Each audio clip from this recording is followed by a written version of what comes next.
Lição 8. 23 de fevereiro de 2025. Tema: Jesus viveu a experiência humana. Introdução. O Senhor Jesus não viveu como anacoreta, ou seja, como um monge ou eremita em retiro solitariamente, isolado da sociedade, e nem ensinou essa prática aos seus discípulos. Pelo contrário, a narrativa bíblica descreve que ele teve vida social e religiosa. A presente lição pretende mostrar alguns aspectos da experiência humana de Cristo. Primeiro tópico: a experiência humana no ministério de Jesus. Ponto 1. Os debates com as autoridades religiosas. Os principais opositores de Jesus foram os fariseus, os saduceus e os herodianos.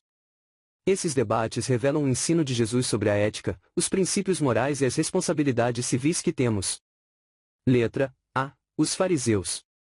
O nome vem do hebraico prushim, que significa separados, porque não concordavam com os saduceus. Defendiam a tradição acima das escrituras, Mateus 15, 3 e 6, e a separação do Estado da religião.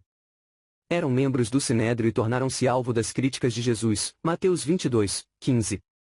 O apóstolo Paulo declara que o grupo dos fariseus, ao qual pertencia antes de sua conversão, era a mais severa seita do judaísmo, Atos 26, 5, Gálatas 1, 14, Filipenses 3, 5. Letra B. Os saduceus. O nome vem de Zadok, família que detinha o cargo de sumo sacerdote desde Salomão, 1 Reis 2, 35, até pouco antes do surgimento desses grupos. Eram, como os fariseus, uma facção dentro do judaísmo, Atos 5, 17, alegavam aceitar apenas os 5 livros de Moisés, o Pentateuco, com certa reserva, pois não acreditavam em anjos, espíritos e nem na ressurreição, Atos 23, 8, e rejeitavam os demais livros do Antigo Testamento. Muitos deles eram sacerdotes, e exerciam fortes influências no Sinédrio. Eram inimigos mortais de Jesus. Uniram-se aos fariseus, superando todos os obstáculos ideológicos a fim de somar as forças e matarem a Jesus. Letra C. Os herodianos. Eram os apoiadores da dinastia de Herodes, uma espécie de marqueteiros, buscando convencer o povo para impedir um governo direto de Roma. Foram instituídos com interesses nacionalistas e eram a favor dos impostos. O discurso de Jesus também os incomodava. Formaram conselho com os fariseus com o propósito de matar Jesus e, assim, livrar-se dele. Marcos 3, 6. Estavam associados aos fariseus na questão do tributo. Mateus 22, 16, Marcos 12, 13. Ponto 2. A vida social e religiosa de Jesus. O mestre participava de uma vida social intensa. A escolha dos seus discípulos como Felipe, André, Pedro e Natanael aconteceu num ambiente entre amigos. João 1, 43 ao 46. Os 2 primeiros capítulos de Lucas apresentam um começo muito humano de Cristo, apresentando amigos, vizinhos, parentes, como Zacarias, Isabel. Os filhos de Zebedeu, João e Tiago, Mateus 26, 37, eram primos de Jesus. Zebedeu era um pescador da Galileia, Marcos 1, 19 e 20, e marido de Salomé, Mateus 27, 56, Marcos 15, 40, irmã de Maria, mãe de Jesus, João 19, 25. Lucas descreve o desenvolvimento físico e mental de Jesus, que crescia em estatura e em sabedoria, Lucas 2, 40 e 52. Ele interagia com as pessoas independentemente de sua condição social e espiritual, publicanos e pecadores, Mateus 9, 10 e 11, fariseus e a mulher pecadora, Lucas 7, 37 ao 39, e a mulher samaritana, João 4, 9 ao 15. Ponto 3. Características próprias do ser humano. Jesus nasceu de uma mulher, embora gerado pela ação sobrenatural do Espírito Santo. Seu nascimento, contudo, foi normal e comum como o de qualquer bebê, Lucas 2, 6 ao 7. Ele sofreu, chorou e sentiu angústia, Hebreus 13, 12, Lucas 19, 41, Mateus 26, 37. Sentiu sono, fome, sede, e cansaço, Mateus 8, 24, João 4, 6 e 19, 28, Jesus morreu. A diferença é que, não ficou morto como qualquer pessoa, mas ressuscitou ao terceiro dia, passando pelo ardor da morte, 1 Coríntios 15, 3 ao 4. Ainda como homem, ele dependia tanto da oração como também do Espírito Santo, Lucas 4, 1 e 14, 5, 16 e 6, 12. O Senhor Jesus Cristo, em sua experiência humana, participou de nossa fraqueza física e emocional, mas não de nossa fraqueza moral e espiritual, João 8, 46, Hebreus 4, 15. Segundo tópico. As heresias contra o ensino bíblico da dupla natureza de Jesus. Ponto 1. Apolinarismo. Apolinário foi bispo de Laodiceia, nasceu provavelmente em 310 d.C. e morreu em 392. O apolinarismo é a doutrina que nega que Jesus encarnado teve espírito humano.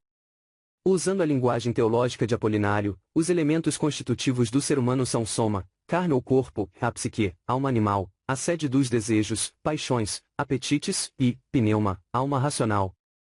Em relação a Jesus, dizia que ele possuía um soma humano e uma psique humana, mas não um pneuma humano. Segundo Apolinário, o verbo, João 1, 1 e 14, teria ocupado o lugar da alma na encarnação, com isso negando que Jesus tivesse espírito humano. Ponto 2. Reação da Igreja.